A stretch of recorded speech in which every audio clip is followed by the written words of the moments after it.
Hello, good morning and welcome to day 23. As usual, this is just right off the back of the previous vlog and I have got a plan to get to those 30 books in this last week. We've got a lot of reading to do, but I'm excited and ready for it.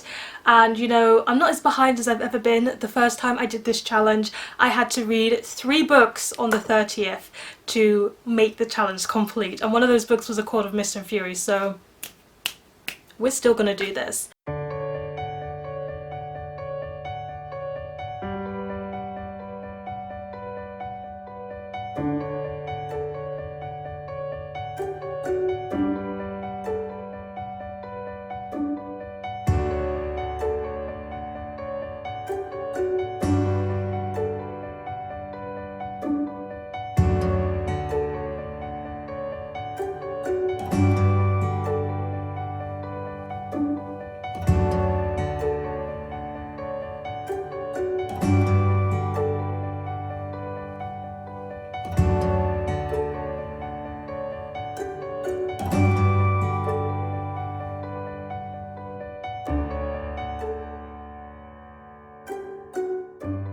Yesterday was a very sisterly filled day and it was a lot of fun. I watched the first episode of Shadow and Bone with my younger sister and I'm a slow watcher, so it's going to take me time, but I am interested in the series and I'm curious to see more. And I think some of the casting decisions where I felt a bit on them, I'm actually liking the casting decisions, even though I still wish Jesper was darker skinned. I like the person who's playing Jesper. I think he's doing a good job of it. But last night, right before I went to bed, even though I mostly spent time with my sister yesterday, I also managed to finish reading A Mercy by Toni Morrison, and unfortunately this just wasn't the book for me. It was hard to understand. People have told me that Toni Morrison's books are hard to understand, and I read Beloved and I read The Bluest Eye, but I didn't struggle to keep up with those stories. I understand why they're difficult reading, but it wasn't difficult reading for me. However, I did find this one difficult reading. There's lots of different points of views and I struggled to match up the point of view to the person when it shifted, and the story just didn't feel like it went anywhere. And because it was so short, I feel like it didn't have the time to develop the characters as much as I would have wanted, to differentiate between the characters, because I honestly got so confused between which woman had which thing happen to them.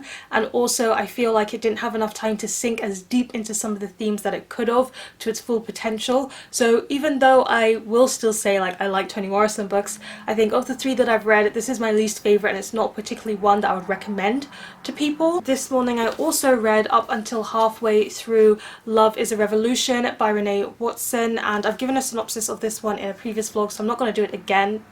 But I am liking this book. I feel a bit mixed on it. I really like the themes that it's talking about.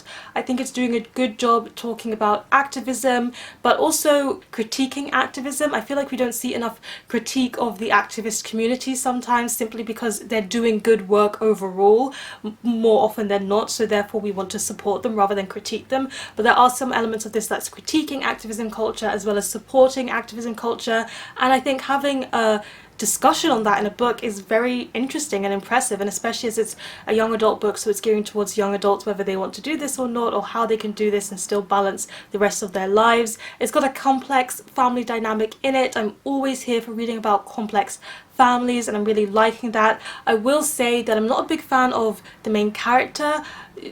She's lying. It's part of the synopsis. I knew she was going to be lying, but I also feel like, I don't know, I like her in some ways and I don't like her in others. I don't like the lying, evidently, of course, but I also feel like she gets written off so much and people don't understand her, and I feel like that is a shame because she holds herself back often because other people are not, you know, taking the time to care about her, and that makes me sad for her, so then I sympathise with her. So overall I feel mixed about her. I'm not big on the romance because this is a young adult contemporary with romantic relationships as a key part of it, but I don't really care about the couple. I don't really ship them, but I don't not ship them. I just feel a bit meh. I don't really care about Ty as a character that much. This is young adult. I feel like young adult age audience can be split into younger young adult and upper young adult, and I feel like this falls more on the younger young adult spectrum, which is what I wasn't expecting, but I'm also always happy to read that age audience as well.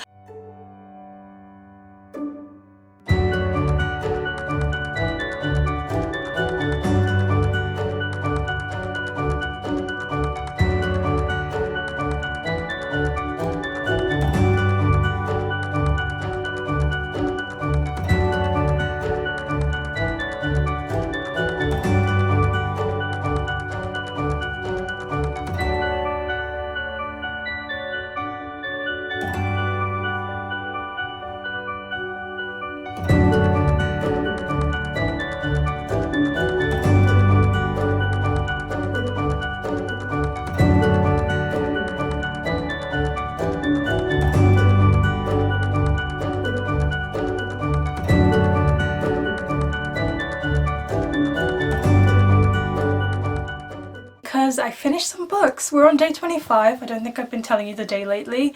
And I spent the whole morning replying to YouTube comments. I haven't been on my game for replying to YouTube comments lately simply because of essay, challenge. It's been very busy and that means I haven't had as much time to reply to YouTube comments, but in this vlog I just want to have the chance to say thank you so much to everyone who comments and interacts with my videos. I love it. I love our essay long comment discussions. I love the multiple comments in a video. I love the emoji comments when you don't know what to say but you just want to say I was here and you drop emojis.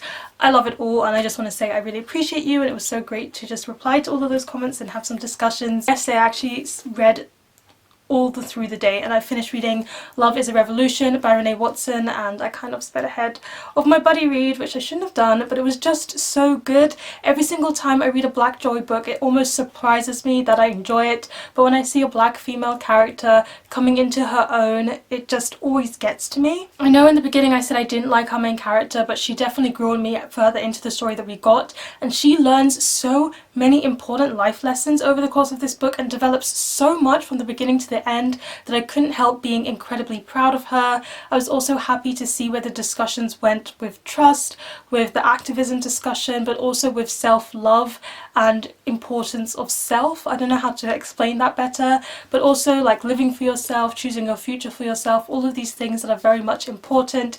It's all brought to the table here, and there was some really good discussions on relationships.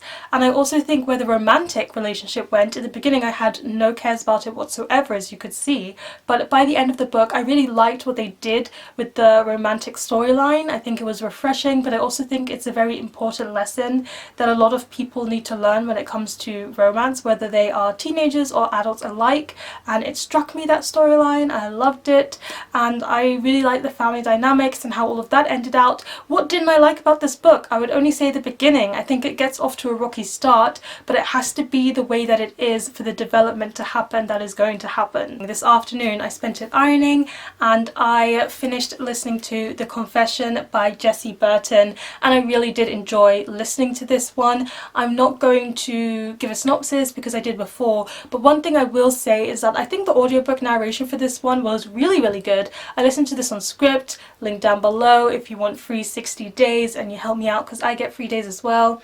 It's a mutual benefit thing. But even though the narration is nothing like mind-blowingly special, it's all one narrator, there's not a multiple cast, there's not sound effects. I just like the way she did the different voices. I think she just did the audiobook experience well. I think the book is pretty predictable. I think by the time we got a quarter of the way in, I saw where the two storylines were going to go. I kind of saw how the plot was going to accumulate. I kind of knew everything that was going to happen, but regardless I still really enjoyed it because the characters in this one are so realistic and so interesting, and the way the two storylines reflected each other I think was done very well. I liked all of those parallels. I liked knowing characters in either which timeline so that you could see how they've developed over the course of time as well in a larger span of things. And I think the ending brings some very interesting topics and discussions to the table, and it makes a theme of motherhood very prominent that I didn't expect it to be that important in the book, but I should have known because it's about a girl who's looking for a lost mother. But I really like what it did, the discussions that it brings on motherhood. I'm not going to talk about the ending in terms of like morals and ethics and all of that jazz, but I think the author wrote this well and it made for a very interesting book, and at the end I was quite satisfied. Last but not least, I was just on the bench where I always read outside late this evening. It's now 6:30 p.m. and I just sat there and read all of Pygmalion by Bernard Shaw. And this play, I didn't know the musical My Fair Lady was based off of this until Lexi from Alexander Rosalind told me, and I also didn't know until halfway through the play that the Confessions of a Teenage Drama Queen, that film that I watched when I was younger, again and again with Lindsay Lohan in it. Yeah, at the end of that film there's this play, I think, and once I connected the dots I knew what was going to happen. But nonetheless I really enjoyed this one. So in this one we follow Eliza, and she comes off of the streets in London. She's lower class, and these two men who are linguists, these two men who are linguists, I believe, they run a bet with each other that they can teach this London lower class girl proper Queen's English and pass her off as one of the gentry, one of the upper class members within 6 months. So they have that bet running, and it's about what happens when they decide to do this. And I really liked this play. I think it's got a lot of interesting discussions around sexism and the way that women are treated in this one, and it's also got interesting discussions around language and a lot, of course, to do with class and classism. And it's interesting that characters can be aware of certain elements of classism and certain elements of sexism and stuff, but also not have it all covered and therefore make mistakes themselves too. I especially loved the last bit of dialogue conversation that you get at the end. I thought it just touches on so much so well, and it's such an interesting discussion. I really appreciated it, and I don't know, I think this play has a lot of depth to it. It would be such a good one to study at university because there's so much you can pull from it, and I really enjoyed it. I liked Eliza's character, but I also liked the other characters and how their development helped Eliza's development a lot. And I don't know if I'm going to read anything more today. I've got some other things to do, but we'll see.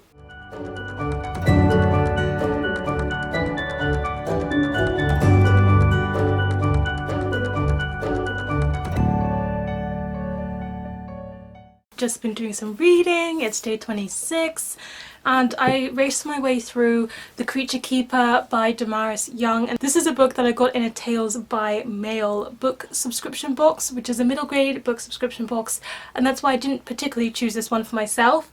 And in this one we follow our main character, who is from a family who run a farm, and she gets an invite to become the creature keeper at the Diaspire Estate, and in the Diaspire Estate there are all these weird magical creatures and she really wants to look after them, and she takes the job and things follow from there. So this book is good, but it's not personal preference. I'm not someone who's a huge animal lover. I like animals if I meet them one-on-one and make a personal bond with them. So for example, if in a book there's one prominent animal character, I might like that character in the end because it's one character we get a personal connection with. But here she's looking after a number of animals, so it's just kind of broad, and I didn't connect to any of them because of that, and therefore I didn't love this book and feel a lot of personal connection to it because it's just not the way that I usually fall for animals in books. But I did still enjoy it. I think our main character is really nice. I like the friendships that she forms in this one, and I think it says a lot of good things about animal abuse and why animal abuse is wrong, what animal abuse can look like, but it also delves a little bit deeper because it also talks about animal enclosure and how animal enclosure and just keeping animals in enclosed spaces can also be problematic. And I think it was good how it handled that topic. Everything came together very well at the end, and even though I didn't love it, I still enjoyed this one. I think it could be great to read with children, have discussions about, and also just for the fun creative creatures that there are. And if there was a sequel, I would read it. I still would read it. I feel like things ended in a way where this could be a standalone or there could be a sequel, and if there was one, I would read it. I finished The Confessions yesterday, which was my audiobook, so I've started listening to All of This Is True by Lygia de Penaflor, and in this one we follow this group of friends who are very infatuated by an author. They love her to bits, but a crime happens and they're all kind of caught up in it. What really went down? Did the author manipulate them? Did they do something to the author? And it's basically told in mixed media format, diary entries, novel snippets, and also interviews in order to get the truth of what really happened, who is telling the truth and who is not telling the truth. And I'm listening to this on audiobook, and the narration is good. It's a full cast audiobook, so every interviewer and every person being interviewed has a different voice. I like that element to it, but everybody's so annoying in this book. They are so annoying and I can't stand it. I can't stand how annoying they are, and the whole story, I just don't care. I just don't care. But I do want to finish this book. I don't care, but at the same time I need to finish another audiobook for this challenge, and I can't be bothered to start another one. I tried to start some other ones, but I didn't like the audiobook narration, so I'm going to be reading them physically instead. So I just have to listen to this. I'm almost a quarter of the way through. I listened to the first 86 pages. This is going to be a ride.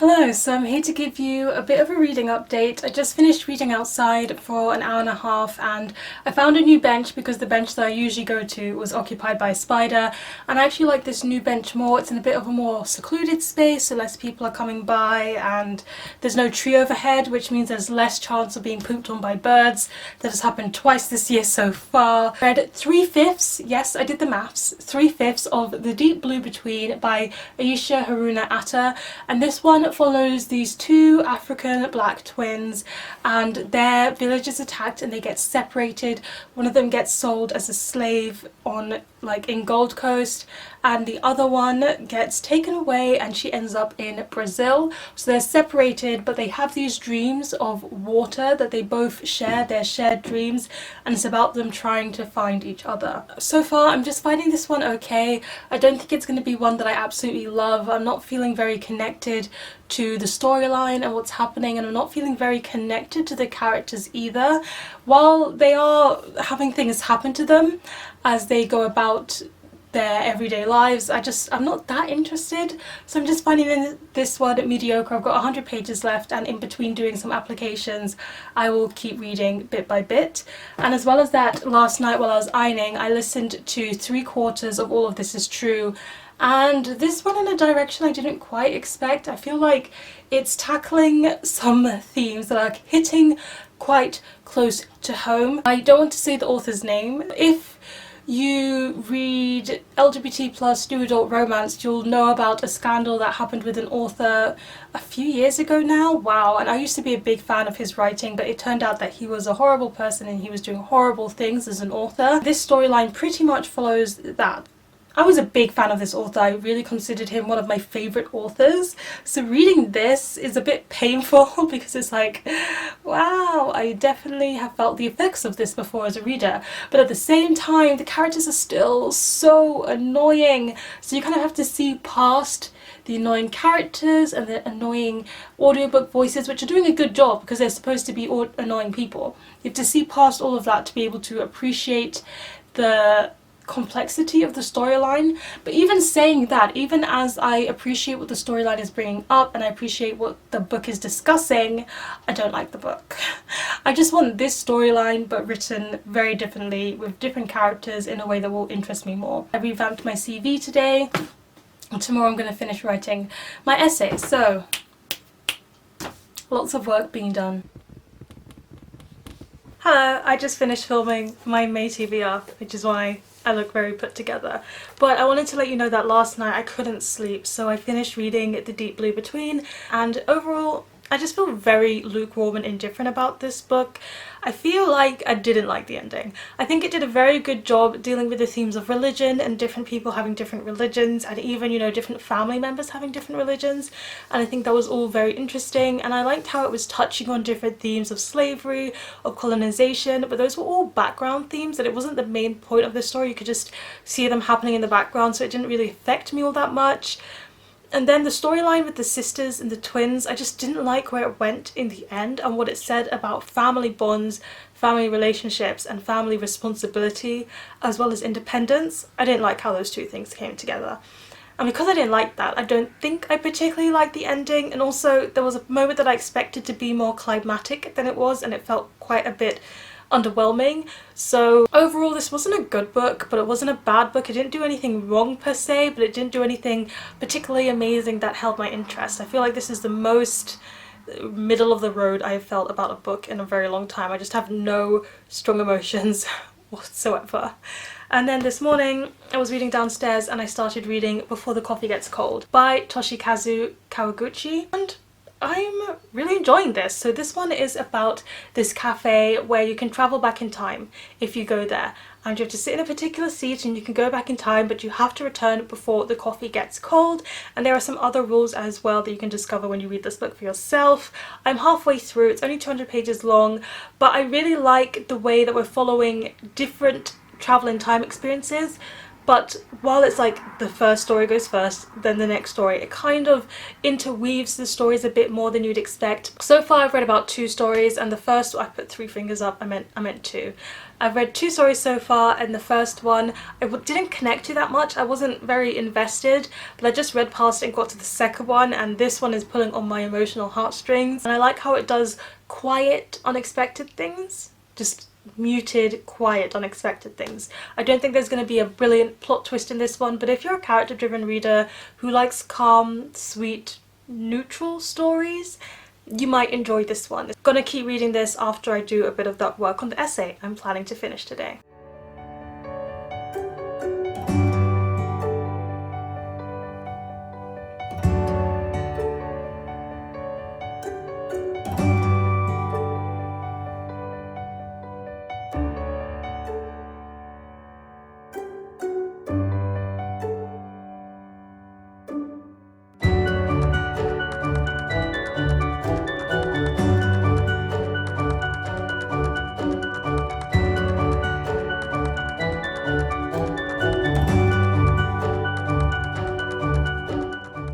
And welcome to day 29. It's the afternoon of day 29, and it's also my younger sister's birthday, so we're going to be doing some fun things and celebrating this evening. But I've got a bit of an update for you. The first thing I want to say is that I finally finished writing that essay. Nonetheless though, I have been reading. It was quite cheeky of me, but I had to take a shot where I was drinking tea with Before the Coffee Gets Cold, because tea is the superior drink to coffee, and that's that. There is no argument. It is the superior drink.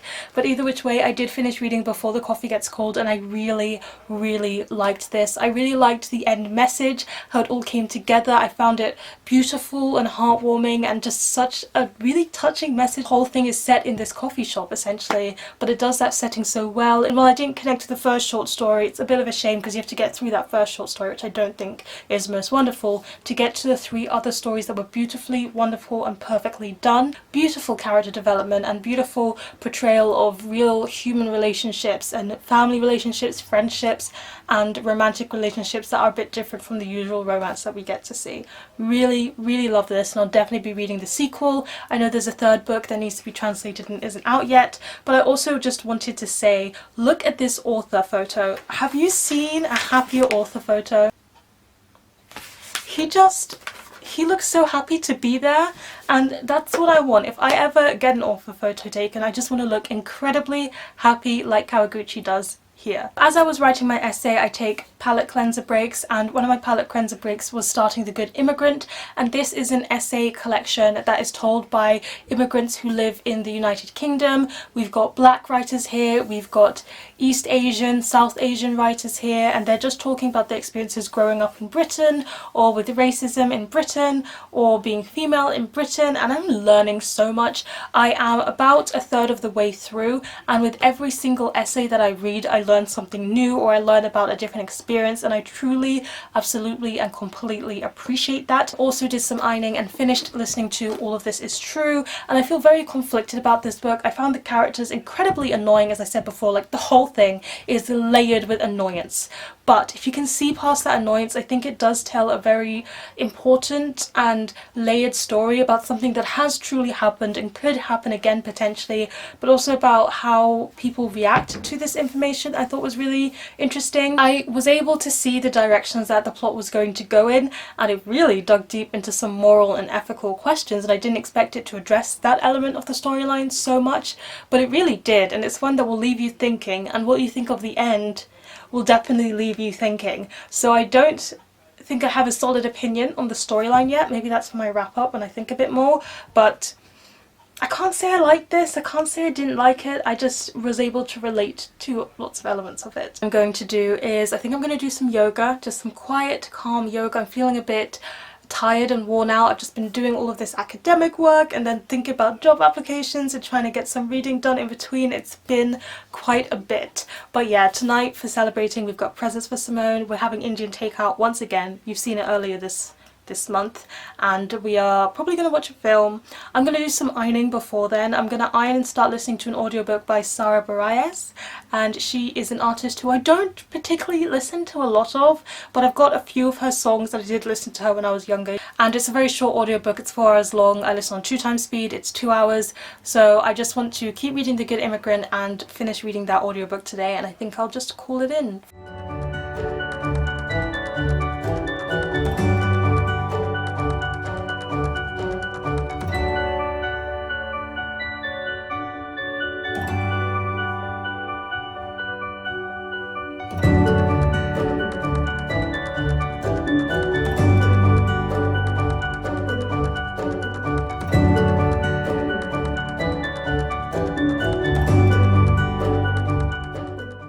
Simone, what did you get for your birthday? I got Monstrous, Mm-hmm. a graphic novel. I'm very excited Why did you want this one? because it has a disabled main character, Mm-hmm. and I started writing a comic with disabled characters as well.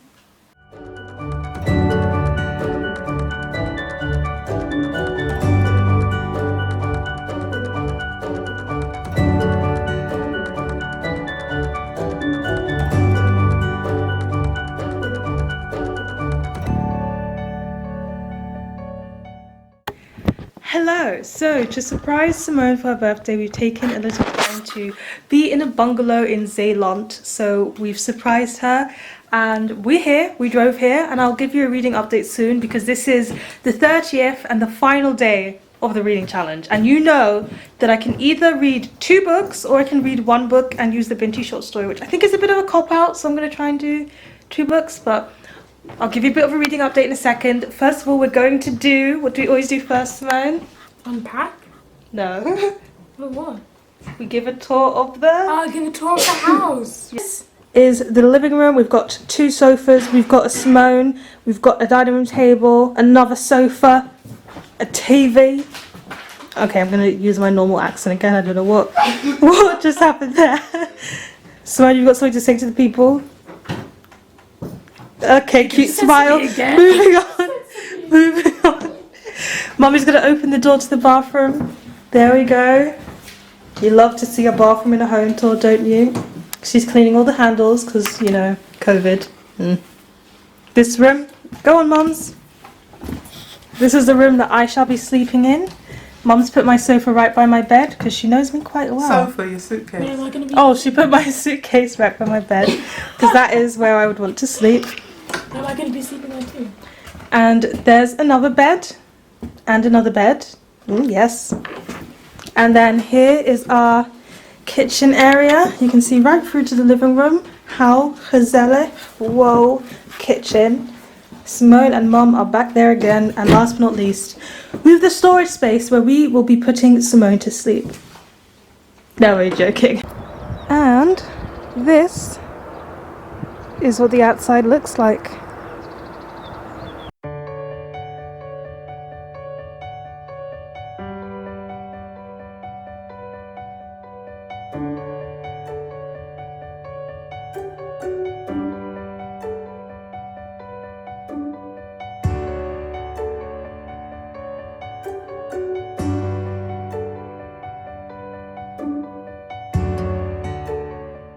With 3 hours to spare, I finished my reading challenge and I need to wrap up the last 3 books. Sorry about the lighting, there's no camera stand, but we're just working with what we got.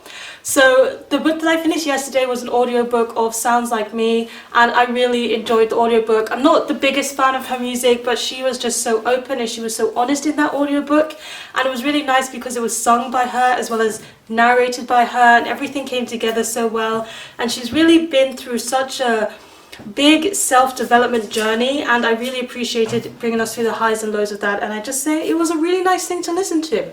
I'm going to listen to more of her music. In the car on the way to Zeeland, I listened to Forgive Me, Leonard Peacock by Matthew Quick, and I finished it while we were here at the house. I did not like this book. I struggled with the audiobook narrator. The first time I picked this up was actually the beginning of the month. I heard the narration and I really didn't like it, so I didn't listen to it. But because I was kind of rushing at the end here, I didn't have much choice but to listen to it. I found this book incredibly offensive. I didn't like how it handled the mental health trauma side of things. I didn't think Leonard Peacock was a likeable character. I can only think of one likable character in this book, and I don't know, I just feel like it was so predictable. It was so predictable. Everybody was so stereotypical, and I did not like it. I feel like this story could be a very important one to tell, but I'd rather it was told in a completely different way from the story that we got. I didn't like it. Last but not least, I just finished reading The Good Immigrant, which is edited by Nikesh, Shukla, but it's by a variety of authors, and it's all, well, I've already explained what the synopsis of this one was, but I appreciated every single essay in this collection. I learned something different from every single essay, and some of them really spoke to me. I took notes for things that I want to look into more, and I think it's another favourite read from this month. It was absolutely fantastic. Really, really recommend this one. It was published in 2016, so of course it's not including some of the latest discussions of racism, some of the latest discussions on the topics that it touches on, but nonetheless I think it's very important, and there's a lot that we could learn from this book. But that is it. That is the end of this challenge. Every time I do this challenge, I say to myself, never again. I won't do this challenge, and then a year or two later, as we see this being my third time doing it, I'll do it again. But you know, this is the end. There shall be no more. We'll see. We'll see. Well, thank you so much for coming along with me. To everybody who's been watching my vlogs and cheering me on and giving me support, I really appreciate it. Please let me know in the comment section down below, what is one topic you wish was discussed more in books. If you like this video, thumbs up if you enjoyed it, hit the subscribe button if you want to see more, and don't forget to hit the notification bell to be updated every time I have a new video. And you know what they say, onwards and upwards. Excelsior!